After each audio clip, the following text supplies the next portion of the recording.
Dracula by Bram Stoker.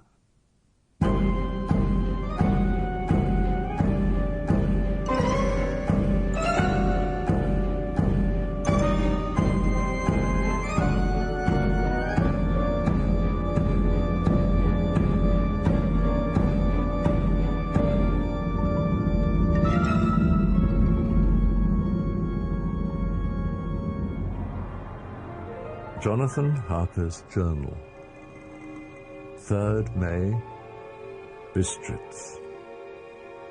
Left Munich at 8:35 p.m. on 1st of May, arriving at Vienna early next morning.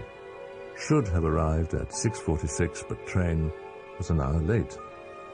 I find that this district is in the extreme east of the country, just on the borders of 3 states, Transylvania, Moldavia, and Bukovina, in the midst of the Carpathian Mountains, one of the wildest and least known portions of Europe. I was not able to light on any map or work giving the exact locality of the castle, but I found that Bistritz, a post town named by Count Dracula, is a fairly well-known place. Count Dracula had directed me to go to the Golden Krone Hotel, which I found to my great delight to be thoroughly old-fashioned, for of course I wanted to see all I could of the ways of the country.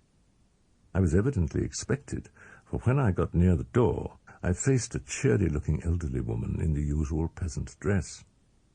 When I came close, she bowed and said, "The Herr Englishman?" "Yes," I said, "Jonathan Harker." She smiled and gave me a letter. My friend, welcome to the Carpathians. I am anxiously expecting you. Sleep well tonight. At 3 tomorrow, the public coach will start for Bukovina. A place on it is kept for you. At the Borgo Pass, my carriage will await you and will bring you to me. I trust that your journey from London has been a happy one, and that you will enjoy your stay in my beautiful land. Your friend, Dracula. 4th of May. Just before I was leaving, the old lady came up to my room and said in a very hysterical way, "Must you go? Oh, young Herr, must you go?"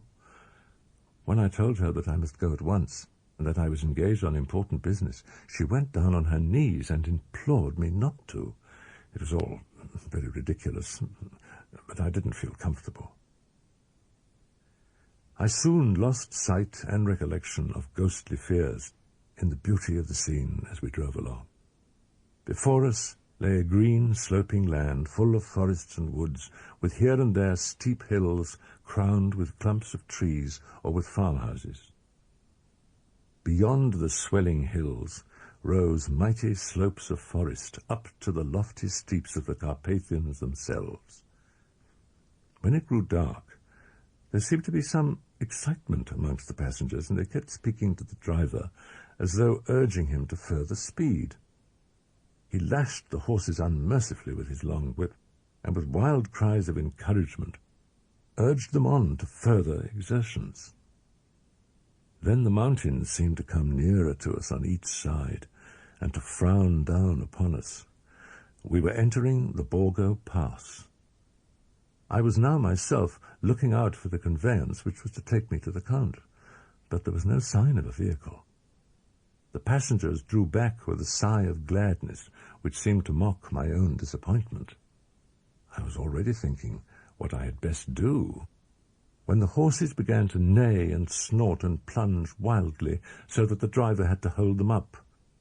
Then, amongst a chorus of screams from the peasants and a universal crossing of themselves, a calèche with 4 horses drove up behind us, overtook us, and drew up beside the coach.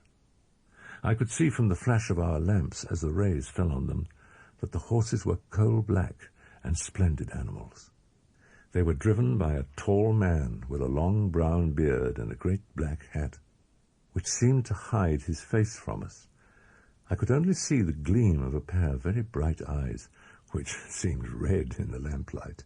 As he turned to us, he said to the driver, "You are early tonight, my friend." As he spoke, he smiled. Sample complete. Ready to continue?